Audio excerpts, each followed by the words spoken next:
investment bank in VA, and I was reporting to this lady. She seemed very nice to me, but along the line she would go back to my boss and to the superior and say things about me.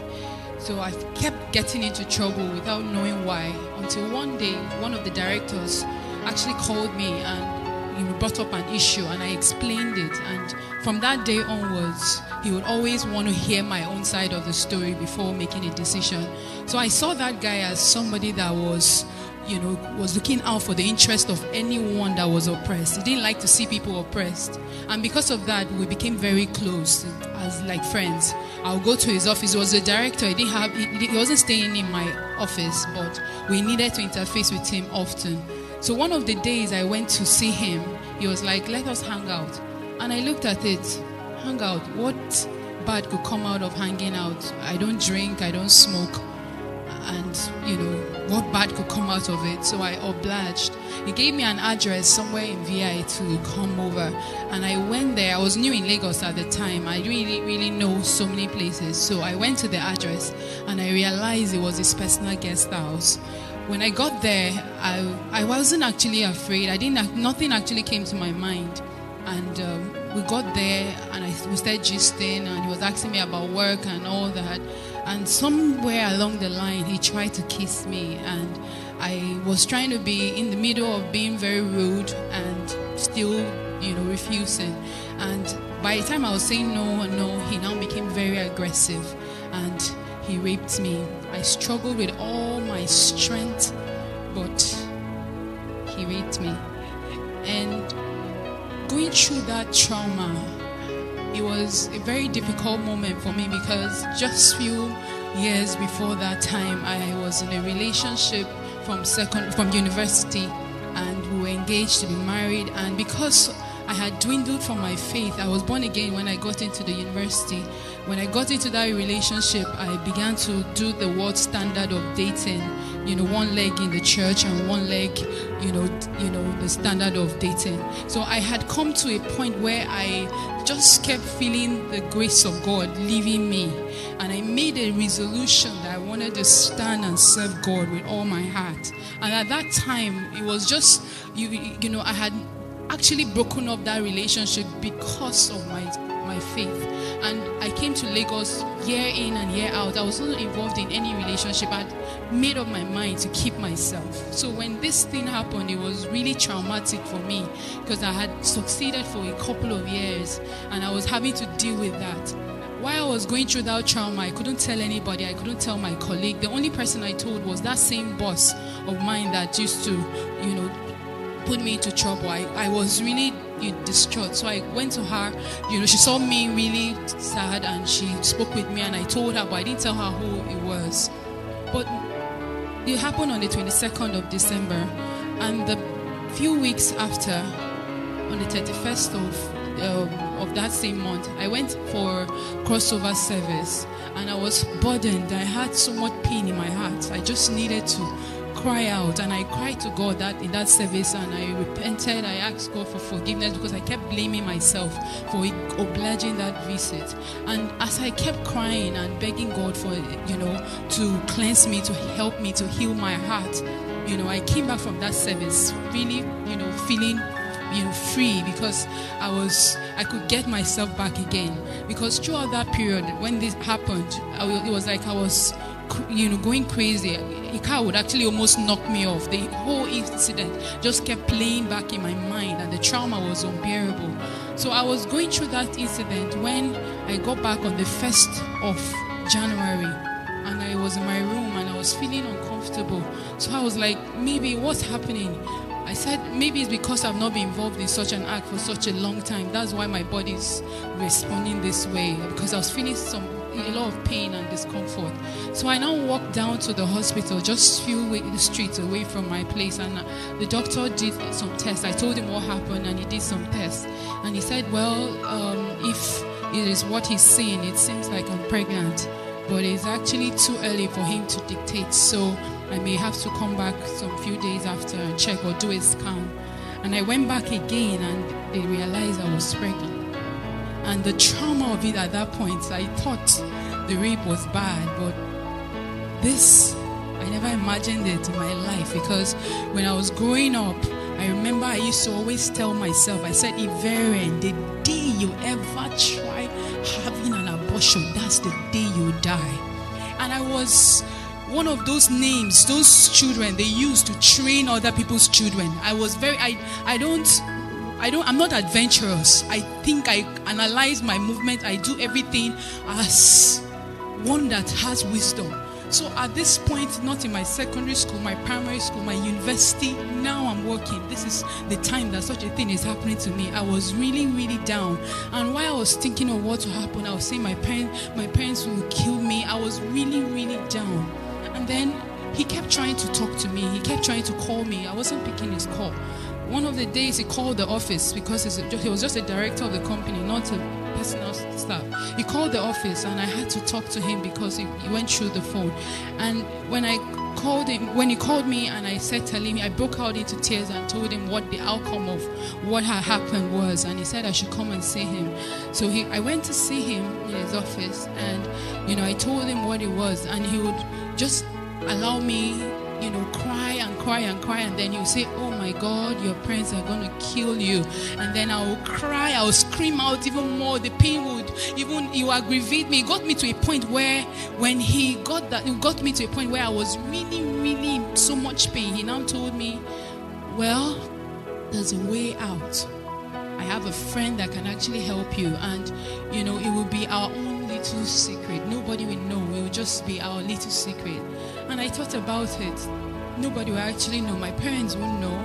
People that have known me all the years will not feel that I was pretending all this while. They would, it was just an easy way out. So I thought about it. He gave me an address to where, his friend would do the procedure. And I went to the hospital. Why I went to that hospital was, I remember on my way going there, I remember that word I used to say. The day you ever try doing this, that's the day you will die. I remembered it and I asked God, I said, God, it's not my fault. It's not my fault. This thing happened to me. It was not my fault. Just forgive me. And I just said that, and, I went ahead. When I got there, the doctor, began the procedure, and at some point I was unconscious. I remember I just said, Lord, forgive me for what I'm about to do, and I became unconscious. And then in the seconds that followed, I died. I saw myself lying down in the same hospital, and I was lying down there, and I was standing, and I could see two of me standing. I couldn't understand, how can I be the same person standing and also be the same person lying down? While I was trying to understand two of me, I've been in this earth for a very long time. I've never seen myself in two places, and I was trying to understand it. In the seconds that followed, I got caught up in the air. And I started rejoicing. I said, oh, thank God, because I know heaven is up there. But as I was rejoicing, as I was heading up, the next day I started heading down again. We said heading down, it was a pit. The walls of that pit, it was gross darkness all over. It had a wall stretched out from the face of the deep. You could not see the end of it up, neither could you see the end of it down. And it had cell-like units, compartments, and it had a covering. You could see the kind of holes that time might make in the ground. That was what was covering the walls of those that cells. And I was wondering, I was asking myself, what am I doing here? What's happening? What's happening? Everything was happening in flashes. I was asking myself, what's happening? What am I doing here? And before you know it, I found myself on the other side. And it was in that place I realized what was happening. The first thing I saw was a woman. That woman, she had been burning for 100 years, and she would melt.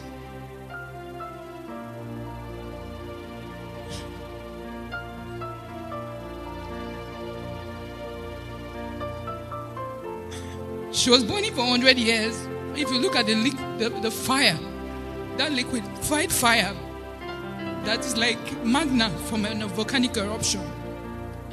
She will melt off, and she was crying with every strength in her and asking God for a second chance, and she will form back again. And she just kept crying and gnashing her teeth.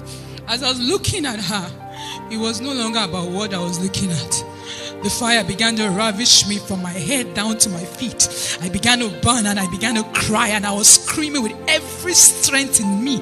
I was begging God for a second chance, and I was crying out loud. It was in that place certain scriptures became very tangible to me.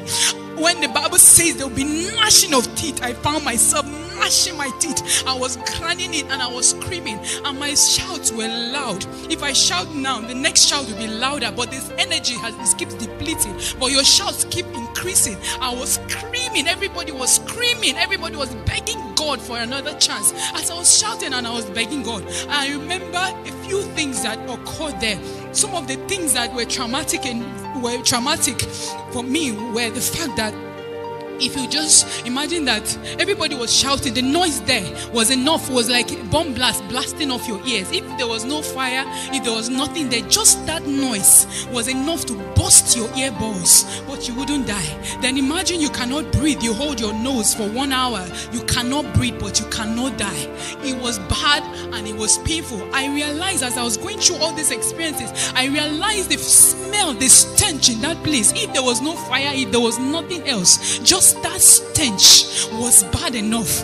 And in all this, I realized one of the worst pain that I encountered there was the fact that I knew that I was damned. I knew that it was over. I knew there was no hope. That was the worst trauma of it all. The feeling of hopelessness. When you know that you are doomed. No matter what situation you are, you can actually be sick with your body being rotten. As long as you have life, you have hope. You can actually be in prison, sentenced to death. As long as you have hope. As long as you have life, you have hope. But in that place, I knew beyond every reasonable doubt that it was over, that there was no way out. And I was begging God and I was asking God. I said, God, if you can only give me even 1 second. I'm not asking to come back and live on this earth. Just 1 second to say Jesus is Lord and die back. I was begging God. I said, God, I don't even mind if you give me, if I come back. And I come back and I'm lying down.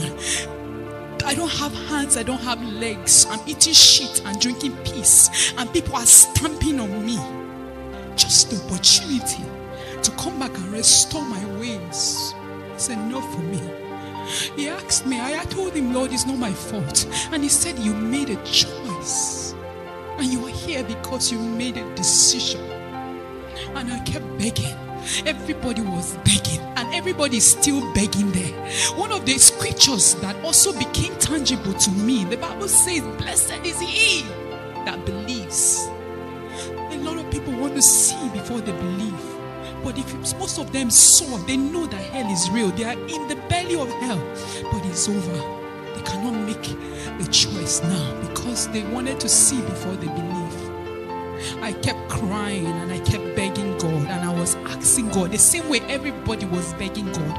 I asked God for just 1 second, and he asked me a question. He said, how many seconds are in a minute? How many minutes are in an hour?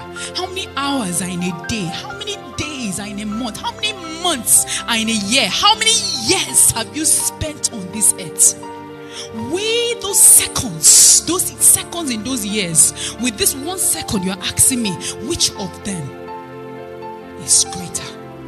Why is this 1 second now more important to you than all those years? And I was helpless. And I kept begging. Every other person was begging. I asked God, I said, God, I preached heaven and hell when I was in secondary school. When I gave my life to Christ, I was one of those students that believed that Jesus is coming now. Those radicals. I always knew heaven and hell was real. I preached it, but I never knew it was this real. And I asked him, I said, why is it that this thing is so real, but we live our lives like it doesn't exist? And And he said that's the trick of the devil. He blindfolds our minds so that we are busy chasing what is not important. And at the end of it all, we realize what is important, but we do not pay attention to what is important. And I kept begging. Every other person was begging.